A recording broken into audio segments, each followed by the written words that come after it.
the Australian Hunting and Beyond podcast with Matt. The hunting journey continues.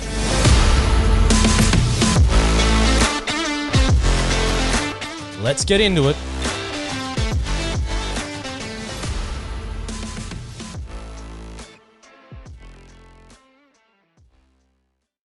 Tonight, we have James from Blackfoot Designs. Welcome to the podcast. G'day, Matt. Thanks for having me. Mate, so a couple of things we're going to get into tonight is probably how we met, which was a state forest hunt, just a coincidence meeting, and where we'll talk about how you stole my buck, but that's a story for a bit later. Mate, your company, you guys make camo clothing. Do you want to tell us a bit about that side of the operation and how it's sort of made and all those things? Absolutely, mate. Guys is a bit of misdirection. It's a one-man army, one-man operation. It's myself. I've been doing it for coming up to close to 3 years. I took the business over. My uncle, Dave Gregg, he started it up from scratch in about the year 2000 or so. So it's been going for 23 odd years.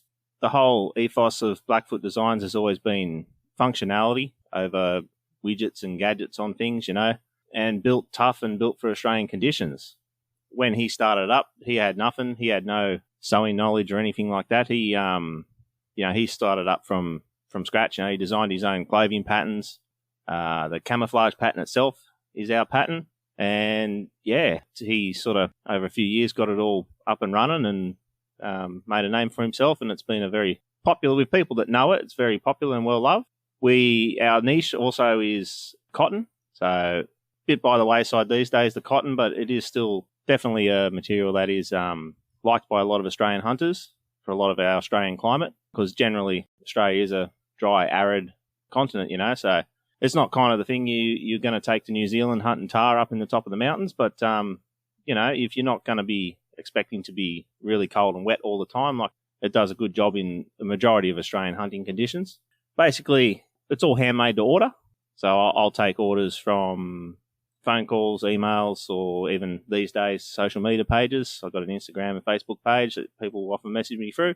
From there, I sort of, I've got a website with a full online catalogue there that people can peruse and sort of see what we offer. And from there, they'll say, okay, well, I'm after this and this. And then I'll get them to tell me the sizes they normally wear. But what we normally do is get people to measure up, like clothes they already got that fit well. We find that's a bit easier than trying to measure your own body. And then that way I can refer that to my own measurements and put everyone in the right clothing size. First time up, hopefully. We've got a pretty good success rate for that. But occasionally, if something doesn't fit, I'm happy to swap it out and make another one that fits, it's not a problem. So that's what you get with Blackfoot. You get a fully custom experience from the start, When you ring me up, you talk to me, you're talking to the man that's going to make your order, So we make sure we talk about what you're trying to get out of your hunts and what you need, whether you're a big tall fella, it needs a bit extra length on the legs and the sleeves and that, or vice versa, or extra pockets, less pockets, whatever, that's sort of what we offer, the bespoke custom experience, Yeah, and look, I actually quite like it. So we, when we did meet in the state forest, one thing I did like about it was not the need for you having to wear any other sort of like a blaze orange hat or a blaze orange vest or anything like that, because it was actually inbuilt into the material, which was quite nice and made it must work, because you had a pretty successful time when we were away and knocked off $2. And we'll get into that in a second. But how long have you been running Blackfoot now? I've been wearing it probably, I got in hunting about 2009 or so. So obviously with my uncle making that gear, once I got into hunting, naturally I'd got stuff off him. And so I've been wearing it since then.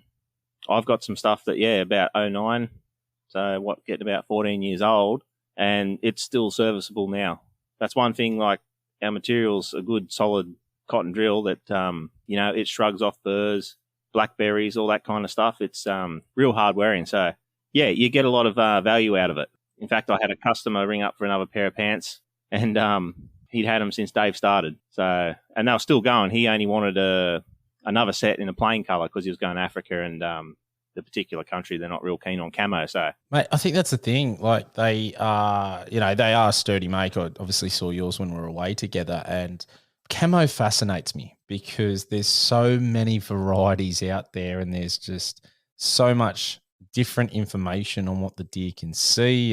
And we also got to remember is that not everybody is hunting deer, or they might be hunting a variety of species as well. So Absolutely. do you want to, I know it's hard, but do you want to sort of describe a little bit of your camo pattern? And what we'll do is we'll get a photo of the buck or both bucks that you shot down in Mooragle when we met. Then our listeners can see your gear and what you were wearing, because it must work. Oh, it does, mate. As you touched on earlier with the blaze in it too. So we've got our regular camo cloth, which is a green, brown, grey, tan camo. Then we've also got a blaze version of it. And then with that, we can make a garment in either or a mix of both. Originally, like the duo shirt my uncle had was just the sleeves in blaze. I changed it a bit to make it a full like top half of the shirt, which is what you would have seen when we were down in Mooragle. And that is handy if you got it on your chest, because then, if you get hot or you got a beanie or a hat on and you want to take it off, but you need that requirement of blaze, it's handy to have it on your chest. But, you can do the pants, you can do anything, whatever you want in the regular camo or the blaze. But yeah, it's the pattern itself, it's a micro pattern. So, to look at it, it doesn't look like much when you're looking at it compared to some of these real tree things and that, where it's, oh, look, there's bits of barks and sticks and leaves, and it looks great up close in person, But what those camouflage patterns are designed for from the States is where they have a lot of tree stand hunting. So if you're sitting up in a tree stand and you're matching your background and you're not moving all day, because those blokes will sit there all day, dusk till dawn, and you're not moving around, that can work fine. But Australia, most people spot and stalk hunting. So you need something that breaks up your outline. And that's where our pattern, it's just to break your outline. So it's a base tan colour, and then you'll have patches of green, brown, and grey. And then over top of that is a black, you could say like a fawn pattern. And what all that does together is breaks up your outline. So, as I said, some of these patterns that, look realistic, they look great in person. As soon as your mate's wearing that and walks away from you, you get about 30, 40 metres, and all of a sudden all that micro detail, it all just blends in and disappears. You can't see that anymore. And then what happens is you just become a dark blob again in the shape of a predator to the animal. So that's where our stuff's designed to just blend you into the environment. And it works in a lot of backgrounds too. Like, you can be caught out in an open paddock. Animals that live there, they're going to know something's not right because they know their environment. But if they can't smell you, they don't see you moving, they might see something's not right. But if your predator outline is broken up and you don't look like something that wants to eat them, quite often they'll go back to feeding. Yeah, look, and we touched on it. Let's get into the state forest hunt and how we met, because I think that will show and talk about how the camo was working for you as well, because it was a very successful couple of days for you. So it was. Yes. They're not always like that. Well, look, I don't know, mate, because I've only hunted with you once, so that's the only thing I can go off. But you got to be happy about that, because you look very, very good. Yeah, it was a good trip. And in fairness, I was thinking about this the other day. I was wondering how many people out there who hunt in a state forest have got 2 bucks in the rut and so close together. Because that's one of the big details of the story, and let's get into it. So we headed down to Mooragle North for the rut, and we had our idea of where we wanted to camp, which was a bit further down. But we actually driving along, and we stopped and had a bit of a chat to you and said g'day, and then we were going to make our way further down and to a campground that we had sort of earmarked of where we wanted to stay, and that didn't work out. So Tristan, who was leading the way, said, look, not a great track. I don't think it's a good idea, especially if we get some bad weather. And I'd heard that about the lower sort of tracks too.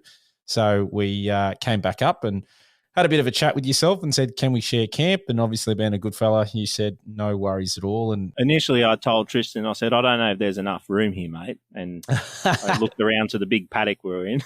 It was massive. We could have probably got, another 50 hunters in there. So yeah, well, I was outnumbered. It was 3 of you and 1 of me. So mate, well, yes, true. That's a good point. No, but I'm happy. I've shared a camp in the state forest with other guys before that we've just randomly met, and I think you find most of the people you do bump into the state forest are going to be good people that, they're all there for the same thing, the same goals, and, in a way, sometimes it is good if you do sort of, like, obviously you're not going to go hunting side by side, holding hands, but you can communicate with each other. Everyone's going to have their ideas where they want to go, but at least you can look on the map and go, well, if one bloke goes, oh, I'm dead set going down this gully, and that was kind of what you were planning, well, you can go, well, oh, right, well, I'll go up here, and then you can sort of plan around so you don't wreck each other's hunts. Well, that's a good point. And that's what we really did, didn't we? We sat there and met and said, okay, you said, oh, hey, I'm going out here. I'm exploring that. And we said, okay, well, we're actually going that way. That was where we were thinking about heading. So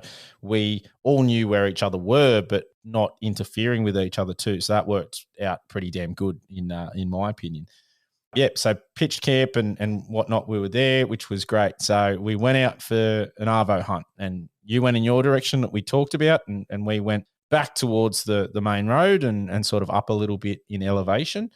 And we heard a few croaks, didn't see any animals, but we were hearing some croaks up top, which was great because we went, that's where we're going to head tomorrow morning.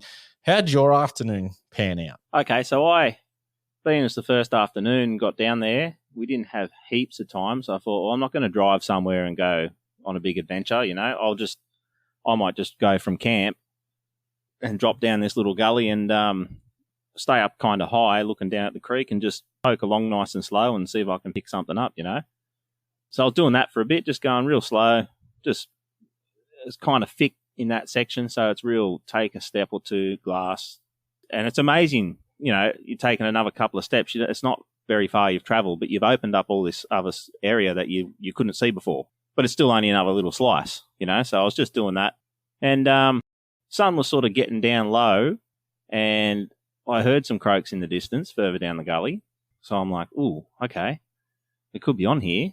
So I thought I'll risk it. I'm going to start moving a bit quicker and head towards the croaks, see what I can find. So I started doing that, and then the croaks are still sounding a fair way away, but I'm sort of picking up the pace. I'm thinking, well, if there's anything in between me and the croaks, I'm probably going to bust it, but we'll just see what happens and keep going. And then I'm getting to the point where the sun's getting behind the mountains, and I'm going, it's going to be pretty dark soon. But I'm thinking, it sounded like they were just here. It kind of stopped for a bit, so I didn't know whether I'd spooked them or not. So I just stood there contemplating, what to do for a bit, and had another croak, and it felt like it was like 30 metres ahead of me. So I'm like, oh, okay, we're here now. This is worth pursuing. Because I was sort of thinking, oh, well, maybe I should just back out, not spook it up if it's getting dark, and just come back in the morning. So anyway, I went down. I could start seeing deer. There was a few does running around and a couple of bucks. And I saw a decent buck, which I've got a feeling was the one I got the next day. I'm not 100% because it was very like last shooting light by this stage. And I sort of went down to try and get a better angle, and they were all just sort of running around doing their thing. They weren't really onto me. I think one doe ran up to me and saw me, then ran off, but she didn't take the whole mob with her, So the bigger buck was chasing a doe along, and I nearly got a shot off at him. He's sort of taken off. I think I was starting to spook him by this stage. And it was a younger satellite buck.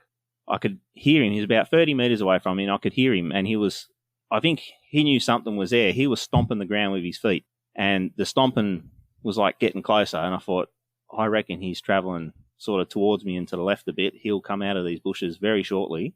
And that's what he did. He came out at about 30 metres. And I could see he was a buck, but not a big buck, like antler-wise. And I took him not as a trophy as such, but more meat on the first afternoon's always a good deal, because then you pressure's off a little bit. You can focus on trying to hunt a deer that you actually want to find, like as a trophy or something. So, yeah, he came out and stood there about 30 metres, and he got belted by a 375 Ruger, which is a bit of overkill for a fallow. I took that down in case I ran into a sandbar. I can say, though, that a 300 grain soft point out of a 375 at a fallow, I've never seen a deer drop so quick in my life. So I knew through both shoulders, he was going nowhere, didn't make a step, just fell over dead on the spot. So I'm like, you got some meat. All right. So, yeah, I went up to him and I thought, well, it's getting dark now. It's not far from camp. It's cold enough. I'm just going to gut him. I'll leave him to sit and drain the blood out of the cavity. There is wild dogs and foxes, I suppose, in the area, but they do bait the forest. So I thought I'll take the risk and leave him down there. He should be fine. He'll definitely be fine cold-wise, like temperature-wise, overnight, come back in the morning. So, yeah, by the time I got a couple of grainy photos on my camera with the fading light, I gutted him and left him down there, came back up to camp with blood on my hands. Yeah. And can we talk about how you left him? Because I liked the way you left him for the blood to drain out. I hadn't seen that before by too many sort of ways other people do things. Yeah, so because I was going to leave him, I definitely had to gut him, get that core temperature out of him. So, and also with the damage inside him, it was a very bloody cavity, as you might expect. I quite often, like, especially when I've hunted on private properties, I'll always try and get a good rest or a bipod or something and head shoot a deer. But it's a bit different when you got a deer at 150 meters or something and they're just feeding on the grass and they don't know you're there and you got a nice rest. It's a different story to state forest. So, I just drilled him through the shoulders. So it was pretty messy inside. So I thought I just gutted him, opened up the full cavity, and I laid him basically on his haunches like he was sitting down, laying down with the stomach to the ground. So whatever blood was still in there could just drain out overnight. So, because if I just left him laying on his side, you'd still have a pool of blood in the rib cage and all that when you got back in the morning. Yeah, and that was a great idea. It worked perfectly. That's how I left him, and I sort of left him sitting up, with his head sticking up, and that plays into the next morning, doesn't it? Well, it does, and it worked out perfectly because the way you left it and did everything it worked great. So I was a big fan of seeing that and went, that's, one I'll take with me in the future. So yeah, look, if you were keen, I mean, you could have started cutting him up and bringing him out that night, but as it was, just walking back with the little head torch in the dark up that hill again was like, I'm glad I'm not carrying the deer out with me right now. If it was the last afternoon, you'd have no choice, but it was the first afternoon. So yeah, and on that, you weren't that far from camp. It was pretty tough terrain and hilly terrain because we'll get to it, but we did pack it out together. And I heard the shot from where we were, and it was definitely well before last shooting light. And it was probably not where you were, probably because it ducks down a little bit. So it probably felt a little bit darker. We were up in the open. I was going to say it would have been darker for me down in that underbrush there. Yeah, so absolutely. I think by the time when we heard it, we still had, I reckon, a good half hour or so where we were, and time-wise by when you're looking at last light, etc. So, yeah, so you knocked one down. Do you want to talk about the gun? It's a beautiful gun. You came and showed us and we had a chat about it. Thanks, mate. Yeah, it's a Ruger African. My old man bought that brand new probably, about 2009, something like that. And he wanted to downsize his collection a little bit, so I'd always had my eye on it because I always wanted to get a big banger. I'd like the chance to one day get up and hunt some buffalo or something like that. And, he used it. We'd take it out west and hunt pigs with it. He'd run the express open sights on it. So I scoped it up. So it's a bit more versatile, but I didn't put a big scope on it. It's a little loophole, 1.5 to 4 power by 22 or whatever the objective is. It's basically a straight tube, doesn't have a bell objective on it. So perfect little scope for that gun, Like, I mean, if you're hunting a buffalo or a big sambar or something and you're within 100 meters, if you can't hit it on 4 power, then, give it up kind of thing. So it's good. If you put it down at 1.5 power, you can sort of pretty well shoot it 2 eyes open if you wanted to. Huge field of view when you do that, So a good little scrub gun. Yeah. For being in the state forest and having it as dense as it is, it's a perfect little scope for being able to see that close sort of quarters sort of action. Absolutely. Like I said, way too much horsepower for fallow, but it does kill them dead, obviously. Like I said, I was sort of, if I did run into a sandbar, the other gun I had ready would have been my 7mm08. Shooting the 139 grain SSTs out of that, I was just a little bit concerned whether that'd be sort of stout enough for a sandbar if I did find one. So I thought, well, I'm the kind of guy that I could live with one gun and do everything with it, but I like having options and having a few different things. And it's like, well, which gun will I take for a walk today? That kind of thing. So that's why I took that down. Yeah, so that's in 375 Ruger, which is similar. Everyone would sort of have heard of the 375 H&H, Holland Magnum. It can outperform it in a lot of loadings by about 100, 200 feet per second. But the big draw card it's got is it does that in a standard 30-06 length action, not a Magnum length action, and it's also a beltless case. So you don't have feeding issues with belts locking up in the magazine and that kind of thing. So it's a blued barrel, walnut stock. It's quite nice. It's got the open sights on it. And yeah, will probably be in one of the photos we'll put up with the buck. It will. Let's talk about the 7mm 08 because it is a cartridge and a rifle caliber that I've probably wanted for a long time. And the only reason I haven't gone down that path and I went the 308 instead was ammo because, well, I went to a couple places and they really didn't have much ammo on the shelf. Are you running factory loads or are you reloading? What's the go there? I've never shot a factory load through my 7mm 08. That one's a Ticker Super Light. Oh, now you're talking my language because Ticker's probably one of my favourites. Yeah, I like it. It's not the kind of gun I take out west shooting pigs with because just the 3-round magazine and, I guess, I'm probably lazy and could buy more magazines, but I do generally prefer bottom plate, like top load magazines, like internal mags, because you can top them up as you go pretty easy, and generally they hold a bit more because they're kind of double stacked. The Tickers are a single stack, so you get 3 rounds in the Ticker Super Light. But having said that, and you can throw one up the spout too, I suppose there's 4. But if it's your main deer gun, when you go deer hunting, you're not bombing up mobs of deer either. Your first shot should be the one that counts, and then if you need a finisher, then you still should have 1 or 2 more after that. Things happen though, but the Ticker's a good rifle. I like the caliber. As you said, 308 is a very sensible choice. It'll kill pretty well everything in Australia that you want it to. And factory ammo, mate. Yeah, if you're out on a trip and you forget your ammo, run out or something, there's heaps of pigs, you run out, you can go back into town and they'll have 308. I'm almost guaranteed, Yeah. 7mm 08, it's a bit of there is factory ammo, of course, available for it. It's just one of those things, it's like the 375 Ruger or something like that. It's just not as common. You're going to have to go to the bigger shops to get it. When I started hunting, I only used factory ammo. I had a 2506, which I don't have anymore. That was a Weatherby Vanguard. That was kind of my deer gun, and I sort of sold that to get the Ticker. The performance of those two calibers is very close together, and the Ticker was nearly half the weight. So I wanted something a bit more lightweight for the mountains, and the other gun I had to start with was my 3006, and I've still got that. And I would just buy factory ammo. And a lot of time it was just a cheap Remington core lock, the green yellow box stuff. Shot all right, did the trick. I'm not too anal on accuracy. If I'm shooting around an inch at 100, that's plenty good enough for me for hunting. I don't often think about taking shots over 200 because most of the time you're in a field position. It's hard to get comfortable. And part of the fun of hunting to me is trying to get in close, But, so I only shot factory ammo for a long time because, you only get away a few times a year and you're not blasting through too many boxes at a time.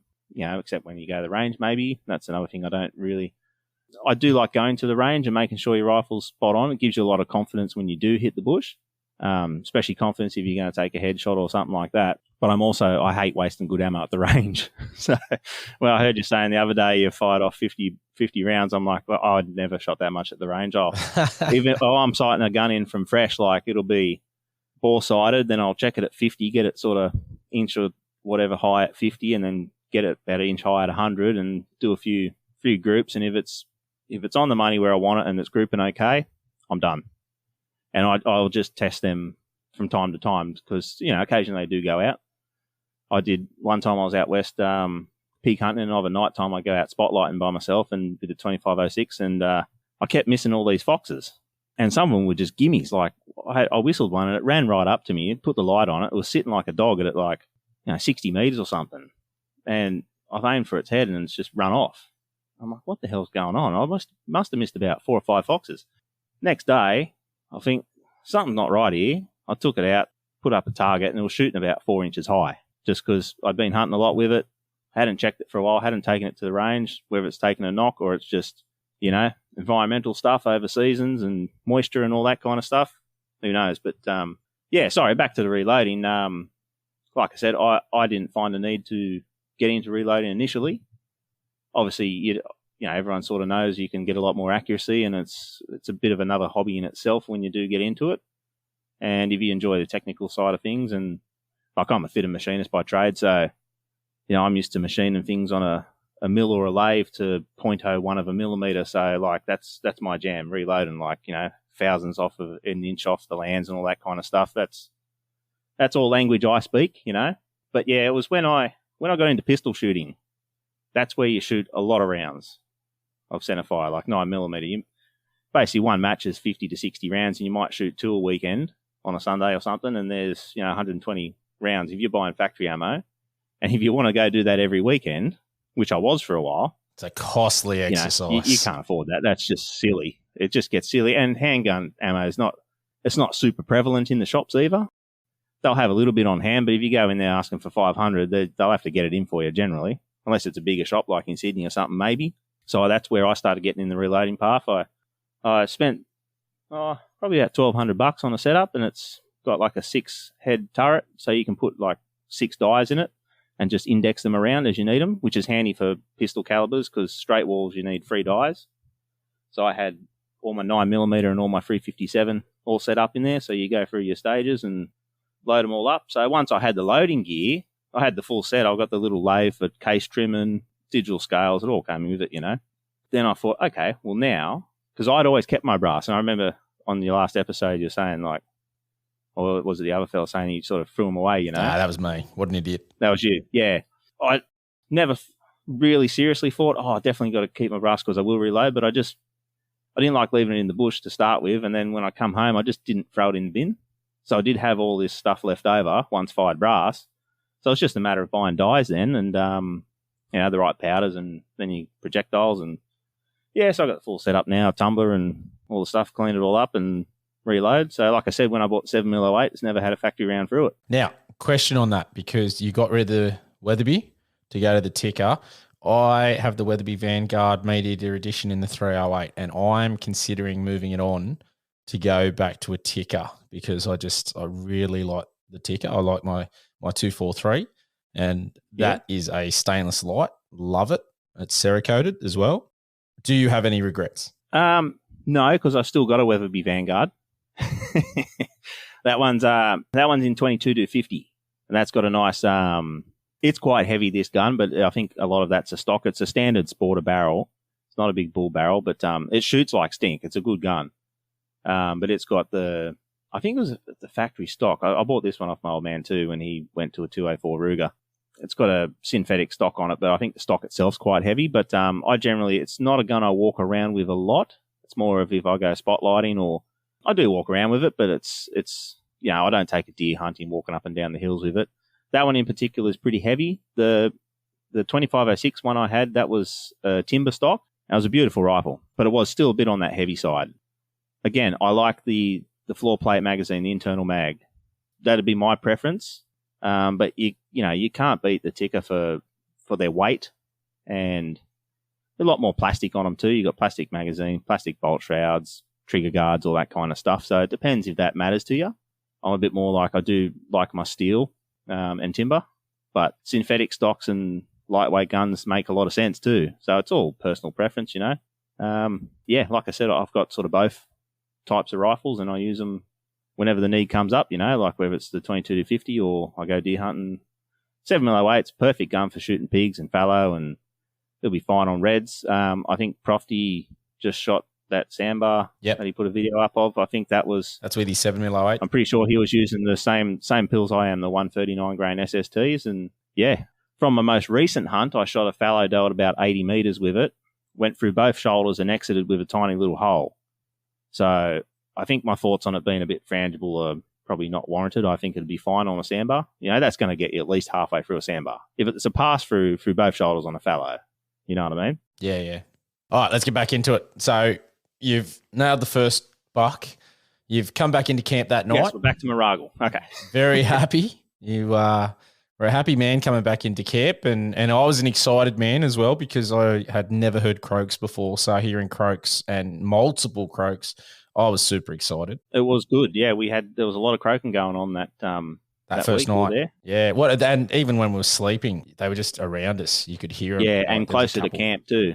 Yeah. No, that was, mate, you know what? That was I went down with that being sort of in the forefront, is that I really just wanted to hear croaking, and because I'd never heard it before, and that just got me hooked. So I'm just counting down the days to next year's rut. So we woke up, got up nice and early, and I headed up the mountain to where we'd heard the bucks croaking that evening, and I'll get into my. Well, actually, no. I'll get into my part first because it links to your second part. It does. So I headed up the mountain early in the morning, and we were chasing the bucks. So we got on to two. We could hear two croaking, and so snuck up there. Shout out Tristan, who was with he helped us out there, and we were sneaking up on it. And he ended up staying back, and he was only filming because he'd knocked off a buck before we'd got there. So you boys had done very well on the first day.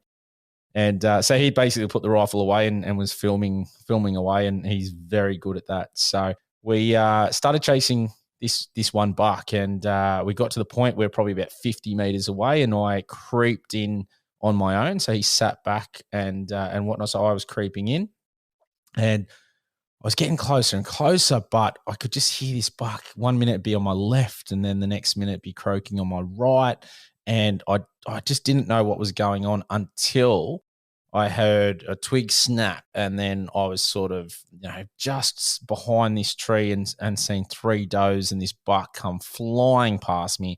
They were 7 meters away at best, and it was just happened that quick. Wouldn't have ever been able to get the rifle up and get a shot off, or a good shot off anyway. So that was awesome. What an experience that is.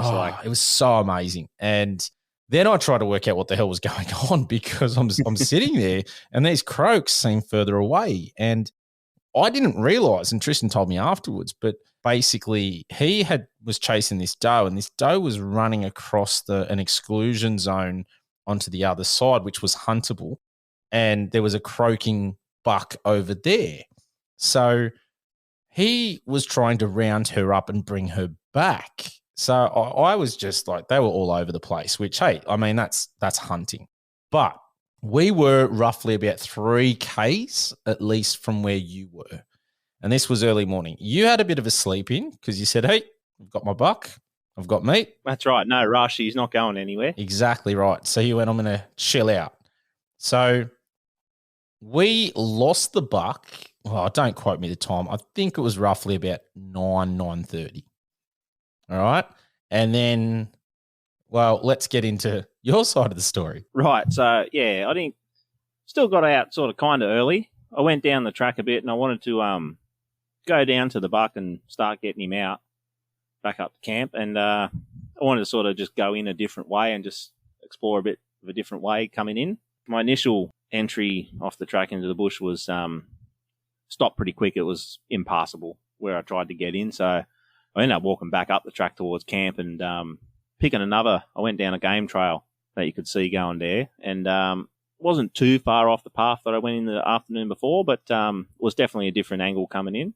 And obviously I had the rifle with me because you never know what you see, and just stalking along and just taking my time. It was just a nice morning. The sun was out. We had beautiful weather while we were there. Oh, it was great. By the way, that was fantastic weather. Yeah. Yeah, and I thought, there's no rush. I've got a deer on the ground. I'm just going to cruise down and just take my time, enjoy it, Came to this nice moist pad area where deer had been mucking around in there. There was heaps of fallow tracks. There was some fresh sandbar poo as well. So I thought, this is a good spot. I marked it on the map. And it wasn't far off the track. Well, like you could just follow that game trail down to it. So anyway, I'm sort of, keep in mind I'm coming in from a different angle that I did the night before, so it looked a bit different getting to where my deer was. And I'm bringing up the map, and I'm looking where I've dropped the pin, where I dropped that deer. And I'm thinking, I'm nearly on top of this. He's got to be just like right in front of me. And as I'm thinking that, I look over sort of to my right a little bit, and I see antlers sitting up behind the log. It was like a fallen log, probably about 600 mil round, big log, and probably about 20 meters away. So I see these antlers sticking up. And I'm thinking, there was a couple of trees down near where I shot that buck last night. I thought, there he is. That's him. He's just sitting there because I left him with his head up just on his haunches. And then I think, I'm looking at it. Hang on a minute here. These, they're different antlers. These are bigger. Way bigger. Because the one I shot the night before wasn't real big, He wasn't like stick creature either. He was developing his palms. He had like his guard and tray and brow tines and that. But this thing was definitely bigger. I'm like, okay. And I'm just standing there dead still. And this thing wasn't moving either. And I'm thinking, is this another dead deer? What's going on here? And it felt like eternity. It was probably like 1 minute, but no one moved. and I'm watching through the binos. So I thought, okay, I'll walk up a little bit, real quietly, real slowly, made another 2 meters up and sort of uncovered, could see the rest or some more of the deer over the log and realised it was another fallow buck. He's sitting there, he's bedded down and he's just having a chew, enjoying the rays of sun coming through in the morning.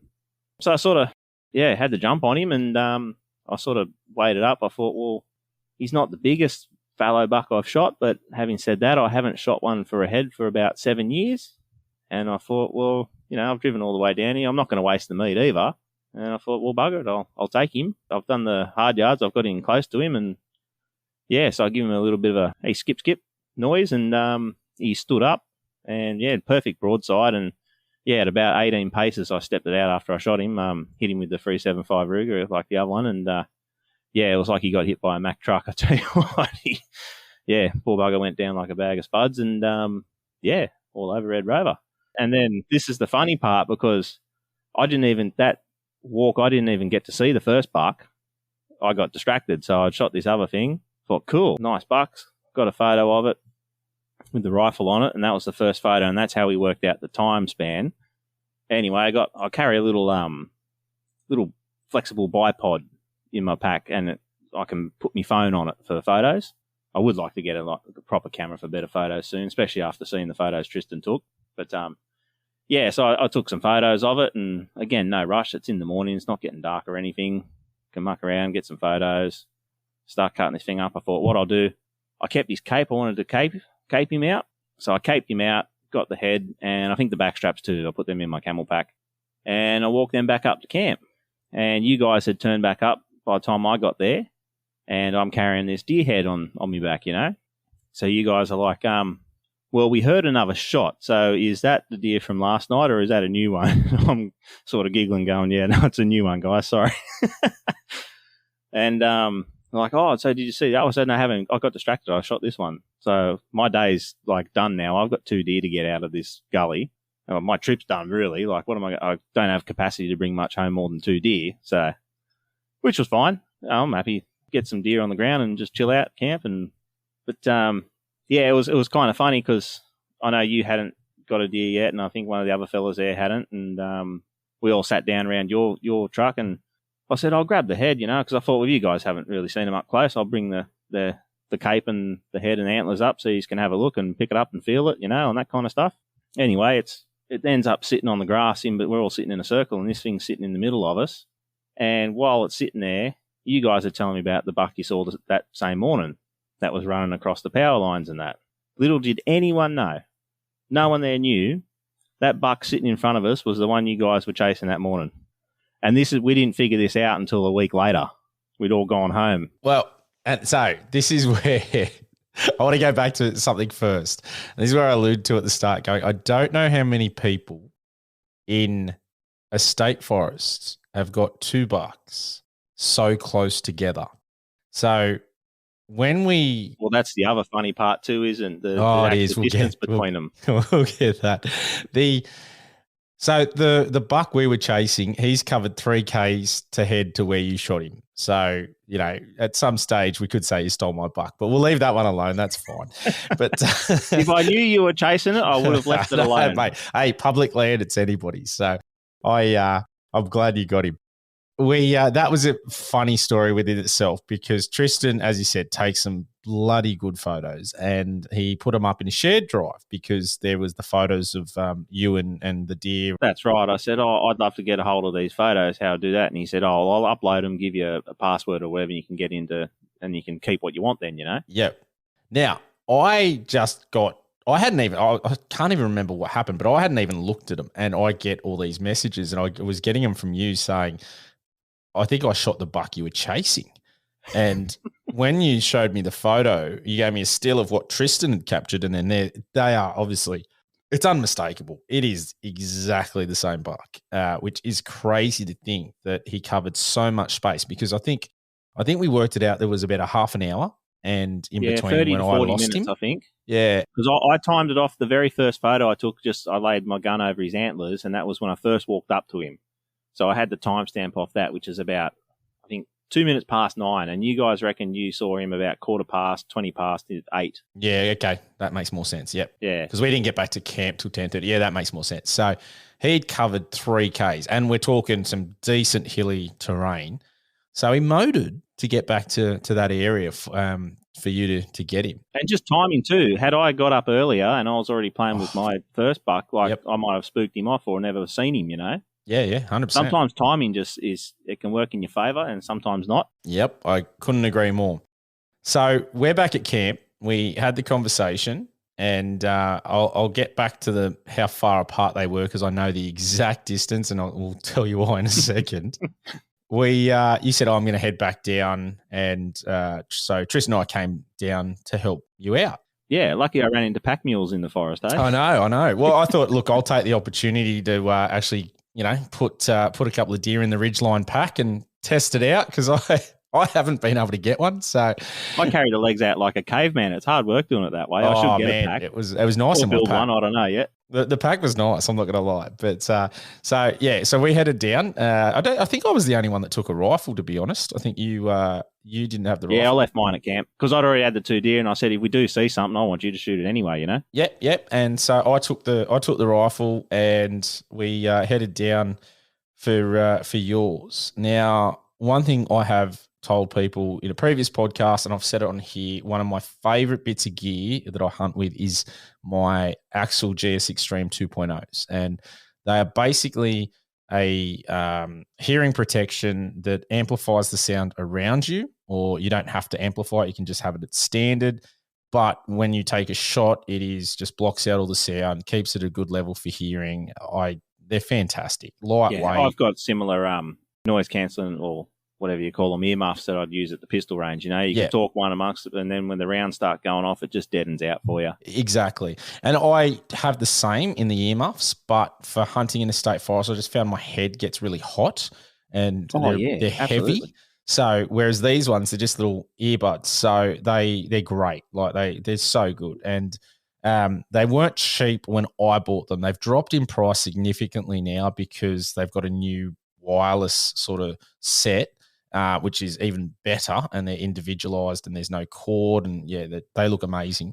But my ones, I paid about, I think $400 landed from the States. So not a cheap bit of gear. No, it's a bit of coin to leave behind in the bush, isn't it? Correct. So we're down there and you're cutting up your buck. Tristan was cutting up the other one. Yeah, he took the back legs off the second buck. He did. And so I think I was with you. And you were with me. I was, one. And because we'd sort of got to the bucks, I said, all right, we're going to be packing it out. I had said, I'm not going to shoot now. So there was nothing in the gun, like taking it out. I think I even took the bolt out, to be honest. And then I just went, all right, well, I'm packing out. So I'll take my headphones out to save the battery. And I put them into my bino harness because I didn't have my normal pack. So I put them in the bino harness, and then whilst I was there, I saw some movement, and I've decided to pull out the binos, and I've forgotten that my headset was in there, and because they're corded, it has just pulled out and dropped out where you weren't expecting it. Now, the good thing is that I had marked where we were. I'd marked the buck, and thank God I did, because little did we know, I didn't realize until we'd packed out everything and got back to camp that I didn't have my it was back at camp. You're like, oh, where's my bloody earphone things? And I'll tell you what, I was annoyed because I just sat there and I've just lost $400. And what is the chance of finding them? Some random bloke get his deer out? That's it, yeah, because I've only known you for 24 hours. What a bastard, eh? Trying to be a nice guy, and it's just, I've lost me. You are a nice guy, and Tristan, and everyone at camp, they're all good, But, when we got back there, you were like, oh, James, if you got your binos out when we were down at the deer. And I said, I do actually remember that. You did get your binos out and you were having a look around while I was cutting the deer up because you think you heard something or something. And you were like, I think I might have left them down there, which you're on the money. That's where you end up finding them. 100%. So that's what happened. Not till the next day. And that was the night that you weren't feeling crash hot either, and you sort of went to bed a bit earlier. But even before that, I could tell you were stressing pretty hard about not having them back with you that night. I was so annoyed. Not saying there's anything wrong with that. I'd be stressing too if I left $400. I just sat there and in just the bush went, for no reason, you know. We've just had, not just had twins, but we got, the big family and childcare costs and all that. And I know, mate. Yeah, I've got 3 young children, and man, yeah, $400 is not chump change, and that's to lose it. No, if you buy something, you use it, you wear it out, you break it. That's different. But correct. To just have it a new thing, and then you lose it in the bush and never see it again. That's hard to swallow, isn't it? It was. It was just sitting there, and I was so angry with myself, and I just went, why didn't I put it in a pocket, or why did I do that? Like, it was just a rookie error. And so we head down the next morning, went down, and I followed the thing. Now, I'd injured sort of my knee a little bit, and so to go back down, I was like, it's going to be a bit of a nightmare because of my knee, but I'll just take it slow to get there. Hell, I might not even find them anyway, whatever. But as I started to go in, I heard croaking, and I just had to chase it. The problem was I chased it in the wrong damn direction.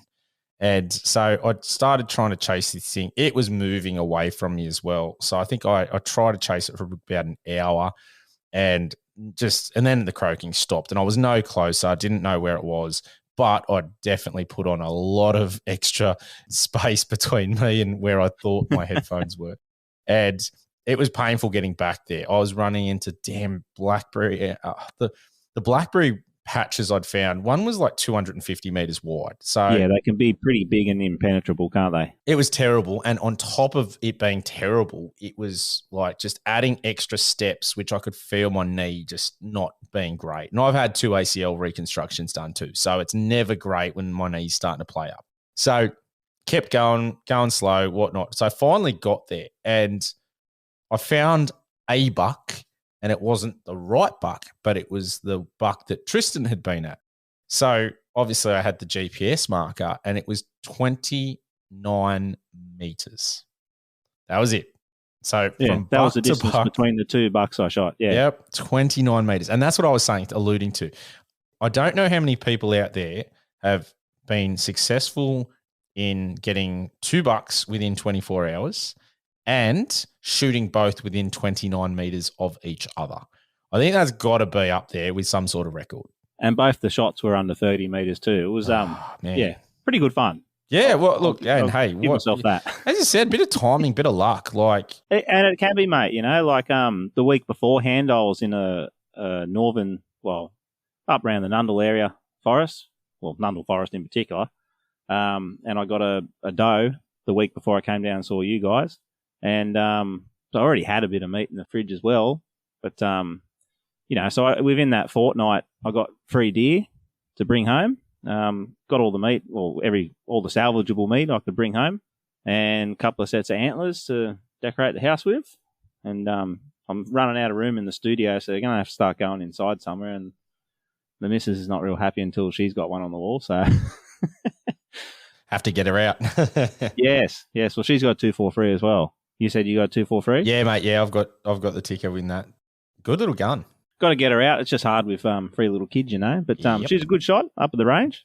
Yeah, she'll shoot MOA all day long, so it's just a matter of getting her out in the bush. But it was funny. Like I said, when I saw the antlers sticking up, I thought, oh, that's my deer there. That was my first thought until I realised, well, they're different antlers. They're a lot bigger. And that's how close we were, because I was looking on the map, looking at the pin, going, I must be right on top of it, And yeah, there we go. Good news for me was I was able to get to that second buck, and it was good news. Not at the time. I found a second buck, and I looking around on the ground, and there's nothing.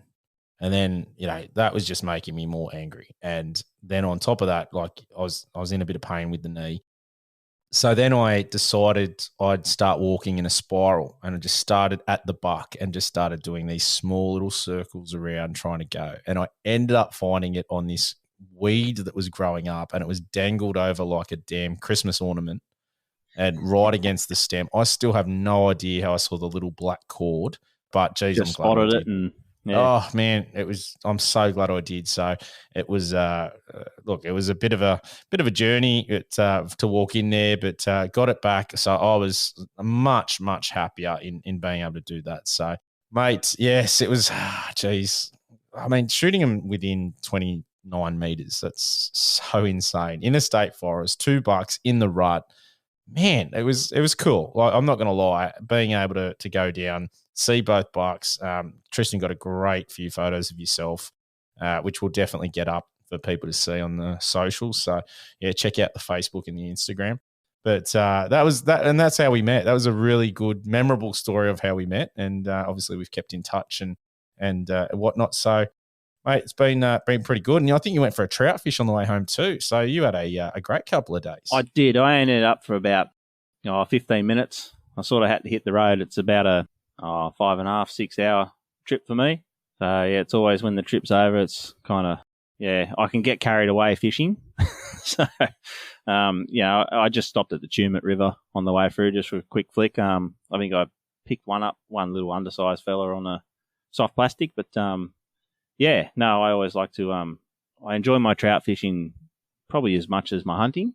So sometimes it's a bit hard to pick what trip you want to do. I've done a few just trout trips where I think, I could have spent a week hunting deer and bring a meat home. And I did bring a couple of trout home too. But, it's all fun. It's all being out in the bush and enjoying what we've got to enjoy here, Mate, agreed. There's nothing better than just getting out there. Like, it's so peaceful and just, that was such a great spot down in Moragal. And, I can't wait to get to the stage where my kids can come out with me. I feel that they're at an age when they'll appreciate it and I can take them hunting. I think they're just a little bit too young now, and that's they need a little bit more age, but you can get them going pretty young. My middle boy, he was with me. We shot a fallow locally on the Central Coast. Shot it at about 30 meters. We were literally standing behind a hedge at the house, and late in the afternoon, the deer were coming in to eat the rose bushes and stuff. So he was about he was very young, 3-year-old, and he saw all that. He was there like a little champ in the dark with a head torch, holding the leg aside while I'm gutting it and everything. And my daughter, she's the eldest. I remember, they've all been out on a few different trips, but I remember one trip she was 5. We were out near Lithgow Way, had a property there, and we were doing a bit of bunny shooting. And she had kids have good eyes. So I'm sitting there picking. It was this beautiful late August, so quite cold out there still, and just the morning sun on this hillside, and just heaps of bunnies around. It was just a good numbers year, and I'm spotting going, there's one here. We're just sitting there with the 22, and I'm like, which one do you want to get? She's like, that one there. I'm like, where? And sure enough, she's found like 2 or 3 more rabbits that I haven't seen yet. And she was like, shoot that one, Dad. Shoot that one. So we popped about 4 that morning, and she's there helping me, rip the skin off and gut them and that. And I think we shot a goat that trip as well, and same thing, give her the full animal butchery, like she's there. We just had this one on a tarp, I think, on the ground, and she was helping me hold the legs open while I run the knife up the guts and pull the guts out. And I think the worst I got out of her was like, ew, they're gross, but not in like a freaked out way, just matter of fact, guts look gross, which they kind of do. So that was a 5-year-old girl, and she had a ball, mate. So get them out there when they're young, teaches them where their meat comes from. And so my middle boy, we just got back from a trip up at Nundle 2 weeks ago in school holidays. It was a bit of a dads and kiddies trip. There was 2 other dads, so 3 of us all up and 5 kids between us. So it doesn't sound like the most profitable hunting trip you'd think, but we actually did really well. All 3 parties got a fallow deer. I got one with my middle boy again. He's nearly 7 now. And that was that fallow I said I shot from about 80 metres with a 7mm 08. And he saw it all go down. And same thing, he come help me. We actually went gutless on that one. Yeah, if I didn't have the young fella, I probably would have actually got it out, the whole animal. But again, both shoulders were destroyed. So it was kind of a case, rip the back straps out, get the back legs, and there wasn't much left you could use after that anyway. So he was a little champion. I gave him my camel pack, and like I said, it fits a couple of fallow back straps in it. So he actually helped pack some meat out. And I had the 2 back legs strung up some paracord over my neck, and walk them back out. It was only about a K and a little bit back to the car and wasn't too hilly. So, yeah, the little fellow, he was a champion, you know, packed some meat out. And, yeah, like I said, all 3 parties got a deer with, you know, with little kids. The oldest was 8 out of all 5 of them. So, yeah, it can be done. It can absolutely be done. Yeah, my one, I will. It's just, I just think he's just at that age where he's still sort of the tantruming, whinging sort of stage, and you can talk to him, but he's not fully getting it. So I sort of, especially state forest hunting. Cold is another thing you got to think of too, you know? Yeah, look, it'll get there, and I don't really want to rush it either. So no, that's right, mate. I've got plenty of time ahead of you, mate. They're not going anywhere. And mate, that's it. At the end of the day, it's one of those things that, you know, for me, I'll wait a little bit. It's not that big a deal, and then we can get out there as well. And I'm looking forward to that, and something else to look forward to in the hunting journey as well. So it is. It's a different realm. You're not doing it for yourself. You got to temper your expectations of what you can actually do. Having a bit of the area we're in, I had a bit of knowledge of, so I knew what would kind of be doable walks for the little guy, and you know, not try and take him down some insane gully that, you know, like I'm going to struggle to get out of. If he gives up, then I got to carry him out, you know, and I ain't doing that. And that's not going to make it fun for him. And even if you do stay to the safer area, well, not safer, but like gentler areas where there's probably less chance of finding a game animal too, because they're a bit more easier accessible and a bit more open stuff. And, you know, game in state forests are switched on. There is places in state forest where there'll be open areas, but you're not going to walk there and see a deer just standing in the open waiting to get shot. You know, so you got a little bit less chance with a little kid, but like I said, we all still got one. So there's plenty of game out there. And, you know, I started off, had to teach him to stalk a bit better. He was a bit noisy to start with, but yeah, he got it. He was going really well by the end there. Yeah, so it's all learning. And even if no one even got a deer or a pig or anything, you know, it was a good educational trip because, you know, I was showing him all the different sign we can look for, prints and poo and hair on fences or hair in wallows or on the grass and stuff, wallows, game trails, all that kind of thing, what you're looking for when you go out hunting. And that's private or state forest, you know, like if you're trying to track down an animal, that's what you're looking for. And, you know, so then we get back from a hunt and I'd say, all right, what sign did we see on that walk? Oh, well, we saw those prints, you know, we saw a big pig poo. Yeah, we found a big boar shit and wasn't too old either. I would like to run into that guy. There's some big boars getting up there. Look, it's a win. Just getting the kids out and camping. I mean, off the internet, off the social media, all that, off screens. It's definitely one. Absolutely, mate. If you can teach them to love the outdoors, you know, that's such a big thing going forward for them and their lifestyle. So yeah, even when you are at home and on a screen, you know, like on a Sunday morning, if I'm just having a cruisy Sunday morning, like I'll get a coffee going and I'll round up the kids and we'll just put some YouTube on and we'll either watch some, you know, trout fishing. I like watching a lot of New Zealand trout fishing because that just looks phenomenal. Just the waterways and the big trout they catch. It's like nothing like here. And or we'll watch some hunting stuff, you know, like, you know, Profty and stuff like that. You know, the kids love watching that, you know. And I go, hey, you know where he's hunting? That's not far from where we go, where we shoot bunnies and that. And they go, oh, really? You know, and he's got this huge red stag and stuff, you know. It's, yeah, the kids love it. You know, I think it's one of the things getting to pass that down is such a great thing.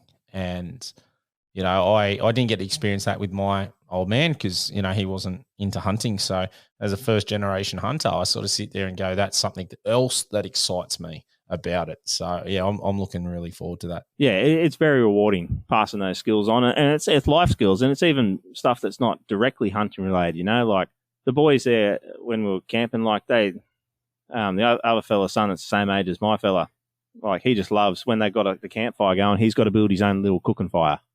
So he gets all the tinder up and he builds it and builds rocks around and he's only like 8 and he's got this little fire going. He puts his pan on it and cooks his sausages and that. Like it's great. My little fella was in there with him loading it up and yeah, it's just fantastic to see that, you know? Yeah, no, 100%. Like my dad took me hunting when I was young and then he got out of it for a long time. Yeah, back to about 2009 or something, he got his gun license again, and when he bought the 375 Ruger and a couple of other things, and we got back onto a couple of properties we used to go to, you know, like 2 decades beforehand, still in the same hands, and, you know, we still hunt both those places now.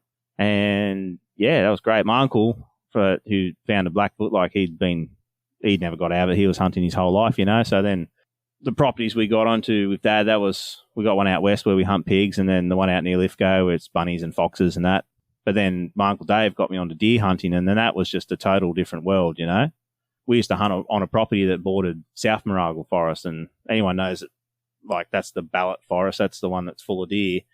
Well, you could go down for a weekend and see like over 400 deer on this property. And like, I was new to hunting. Like, my best fallow buck is the first deer I ever shot, and it'll probably be hard pressed to shoot a better one. Like, he's a big, solid boy. And you kind of look back and you go, oh, shit, we're a bit spoiled being brand new deer hunters. Like, when you see, people like yourself who start out in the forest and you got to learn it all, and can take a few trips before you even see a deer, let alone shoot one. And, sometimes, you can go, you'd be lucky to get access to a good property, and it's kind of like, oh, like deer is like shooting rabbits, So, yeah, it's definitely different ways, but I quite enjoy the challenge of the state forest hunting now as well. Sort of because my uncle's he's moved to New Zealand now. That's when I took over Blackfoot. He was retiring and sort of finished up working, didn't want to do any more, and wanted to move to New Zealand, hunt and fish in paradise to retire. And good on him.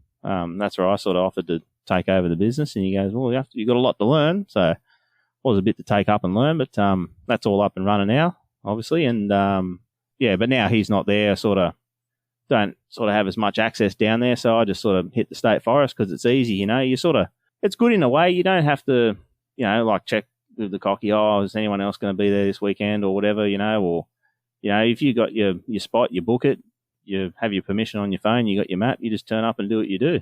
You sort of don't have to talk to anyone if you don't want to. You can meet other new fellas like I met you guys and that kind of thing. And that was a great experience. It was great sharing camp. It was funny when we were sitting around the fire the first night because I was expecting to be by myself. So I had downloaded a few podcasts on Spotify, put on my little Ryobi radio I'll take away with me, And I actually had a few of your old podcasts on there. And then we're sitting around the fire and, so what do you do? I do this and this. And, I run a hunting podcast. I'm like, oh, really? Yeah, I'm on a podcast, yeah. I said, oh, which one? And, Endless Pursuit. Oh, okay, cool. Yeah, I've got some of them downloaded with me right now. And then, and then, what do you do? I said, well, I run this business making camo clothes and all that stuff you saw me wearing earlier. Oh, Blackfoot. Oh, we've heard of that. So it was kind of like we'd heard of each other, but now we've just randomly turned up in the forest and we're sharing camp. I haven't really done much, to be honest, like share camp or whatever. I even hunt with other people. I've sort of always just done it sort of solo, and I thoroughly had a good time sharing camp and meeting yourself. And obviously we're good mates now. So it was, definitely a rewarding experience doing that, and credit to yourself being so accommodating and, willing to have a chat and share camp. And to even go further that, I think the last day as you were going out, you said, here's the spot where I saw some sambar sign and a good little place to sit off, and you gave us that to go and hunt too. So, that's a credit to you, because a lot of people don't want to share spots or do those things too. Yeah, well, like I said, I already had 2 deer. I wasn't interested in shooting another fallow at least. Maybe if I saw a sambar, I haven't shot one of those before, but even then it's like, well, that's worth more than 2 fallow in meat, and I'm probably at 2 fallow I've already got's going to have me esky full. So, yeah, so I just took it easy for the rest of the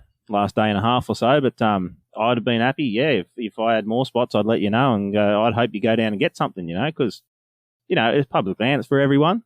Obviously, you don't want to just give everything out to everybody, but I don't see the harm in sharing a bit, Yeah, look, that's my sort of sentiment. I'm not worried about telling people what forests I go into, and, if I've been talking to some people for a while and they're heading somewhere, I go, hey, do you want this spot and whatnot? And I've had a lot of people do that as well, which, I think that's a real good thing in the hunting community to be able to do that, because we are in this together, and for the sake of hunting to thrive and to have new people doing it, you need people being successful, and you need people Absolutely, to mate. feel like they belong and have that sort of community. So, it is one of those things. But yeah, when you're new, it can be a bit of a learning curve, and you see a lot of people, they'll even pick up the bow before they've even taken game yet, and they're hunt state forest and taking the bow out, and it's like, well, good on you, mate. You're rooting for them, but just be aware you got an extra difficulty curve of taking the bow out than a rifle. Oh, big time. And like those 2 bucks I shot Mooragle, like that, I've got a recurve. I've got a Bear Grizzly 55-pound recurve at home. I'm not in practice with it. You got to practice them a lot. I mean, you have to practice compounds too. Don't get me wrong, and even rifles, but out of all that stuff, trad bows, you really have to practice. It's really like instinctive, you know, it's like throwing a rock. You know, you don't think about it, you don't aim it, you just do it. But it takes a while to get good at doing that and put the arrows where you want them. You know, and both those bucks, you think, well, I blast them with a bloody elephant gun. I could have taken them with me recurve at those distances. But then, well, I wasn't carrying my recurve, was I? You guarantee you go for a walk with the recurve and you won't get that close to a deer when you want to try to, you know. You'll go, oh, crap, if I had my rifle, I could shoot that deer at 100 metres. 100%. But look, I'm running the bow, but it's probably more from a practicality of just getting out in the state forest, because the closest one for a bow is an hour. So with a young family and whatnot, it's just easy to get to. So that's your best thing in like thick bush like that is get to know it a bit and set up an ambush, you know, sit and wait. Yeah, exactly. Yeah. And that's what I've been trying to do. You don't have to worry about trying to get into range. You want the animals to come to you. Correct. Yeah. And that's where I think, you know, I've got the plan now for the next time out. So I'm pretty excited to get back out there and see how we go. Yeah, well, I might have to come down with the recurve one time. Yeah, no, definitely sounds good.